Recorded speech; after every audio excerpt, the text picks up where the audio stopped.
Good morning everyone. আজকে চলে এসেছি কিছু ট্রিটমেন্ট প্রসিডিওর নিয়ে, যেটা আমরা ঘরে বসেই খুব সহজে নিজেরাই নিজেদের রোগ নিরাময় করে নিতে পারি। আজকাল হাঁটুর ব্যথা একটা কমন প্রবলেম।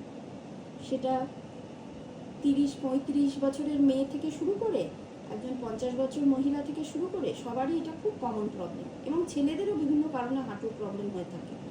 এটা আজকে কিভাবে হাঁটুর ব্যথা কমানো যায় বাড়িতে ঘরোয়া পদ্ধতিতে সেটাই দেখাবো। আপনাদের হাতের কাছে খুব সহজেই এরকম একটা টাওয়েল পাবেন, সেটাকে 4 ভাঁজ করে নেবেন। 4 ভাঁজ করে এইভাবে রোল পাকিয়ে নেবেন। দেখতে পাচ্ছেন আপনারা? এইভাবে দেখো, রোল পাকিয়ে নেবেন। ঠিক আছে, আচ্ছা টাইট করে এরকম রোল করে নিলাম। ঠিক আছে, এই রোলটাকে আমি পায়ের তলায় এইভাবে প্লেস করে দিচ্ছি।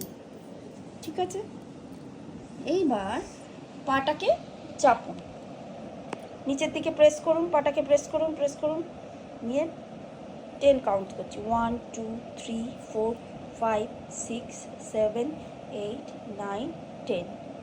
রিলিজ করুন, চাপ রিলিজ করুন। একটা পায়ে টান অনুভব হলো? আচ্ছা, আবার পাটা চাপুন, 1 2 3 4 5 6 7 8 9 10। শক্ত করে চাপুন। হ্যাঁ, 1 2 3 4 5 6 7 8 9 10। কী করে বুঝবেন যে চাপটা ঠিক হচ্ছে? যখন চাপটা ঠিক মতো পড়বে তখন এই যে হাঁটুর পাশে দেখুন গর্ত গর্ত হয়ে যাবে, তাহলে বুঝতে পারবেন যে হ্যাঁ, চাপটা এই টাওয়েলের উপর ঠিকঠাক পড়েছে। এবং এই যে তলায় নি জয়েন্টের তলাটা সম্পূর্ণভাবে টাওয়েলে চেপে বসে থাকবে। এইভাবে চাপ দিয়ে 10 সেকেন্ড হোল্ড করে ওটাকে রিলিজ করে দেবেন। এইভাবে আপনারা 20 বার পর্যন্ত করতে পারেন, এবং দিনে 2 টাইমস, দিনে 2 বার করতে পারেন। একবার সকালে করে নিলেন ঘুম থেকে উঠে, আর একবার রাত্রিরে শোয়ার আগে। এইভাবে আপনারা করতে থাকুন।